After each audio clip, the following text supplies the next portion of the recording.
Assalamualaikum warahmatullahi wabarakatuh.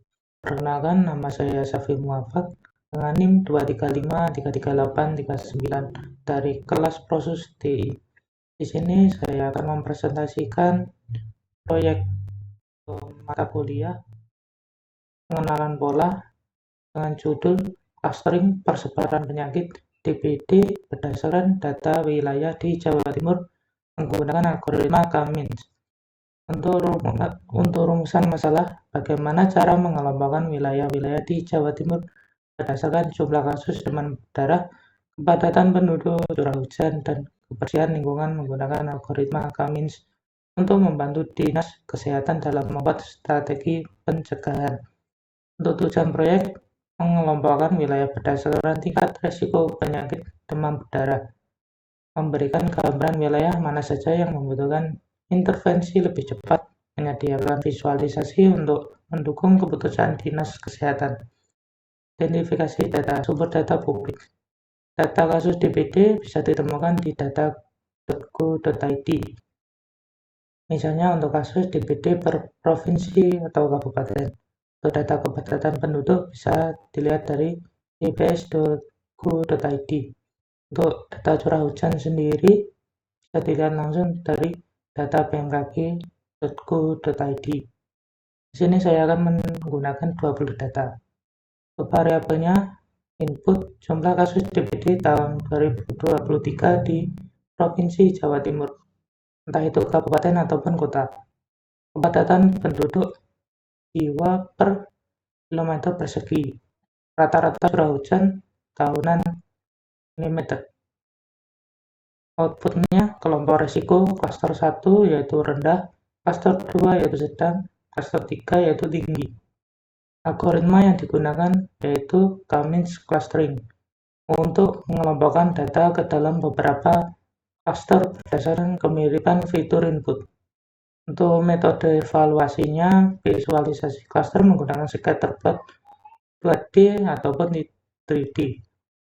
Inersia within custom sum of square untuk mengevaluasi jumlah klaster optimal. Lalu silhouette score untuk menilai kualitas clustering. Flowchartnya ada di sini seperti ini. Oke, lanjut untuk bagian datanya. Datanya ada dari Surabaya Kota, Sidoarjo Kabupaten, Gresik Kabupaten, Malang Kota, Malang Kabupaten, Kediri, dan sebagainya. Untuk kasusnya ada di sini, ini angka yang sudah dibulatkan agar lebih mudah untuk menghitung. Untuk kepadatan penduduk juga sama, curah hujan juga sama. Untuk bagian Z ini adalah data yang sudah dinormalisasikan. Dan ini adalah kategori saat menghitung manual. Dan ini sudah menggunakan sistem. Untuk kemiripan dari keduanya ini rasio kecocokannya 55%.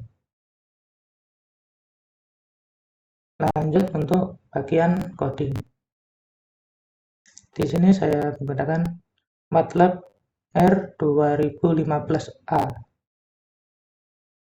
Untuk barisan pertama ini ada loading data dari dataset yang ini. Ini dimasukkan di sini lalu akan dibaca oleh sistem, lalu diambil bagian-bagian yang akan dihitung, terus dinormalisasikan secara manual, lalu menghitung K-means, visualisasi scatter 3D dengan warna biru untuk rendah, kuning untuk sedang, dan merah untuk tinggi.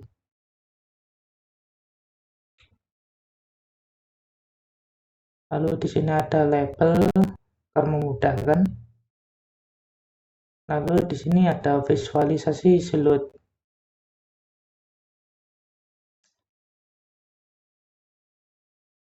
Dan ini untuk menambahkan labelnya. Jadi akan saya run terlebih dahulu. agar lebih mudah.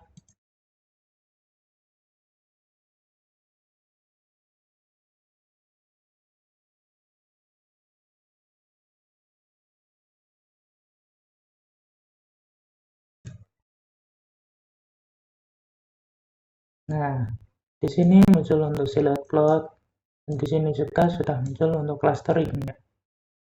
Ini ada warna kuning, warna biru, dan juga warna merah.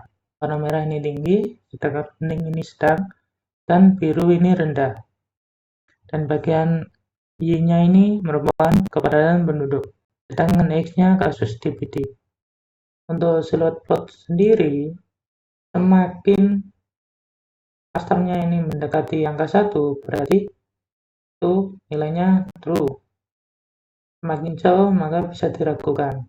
Ini di sini yang paling nilainya benar adalah yang ketiga, cluster 3, yaitu ini paling tinggi sendiri. Dan jika dilihat dari datasetnya, yang paling tinggi itu adalah Surabaya Kota. Karena khusus DPD 3000.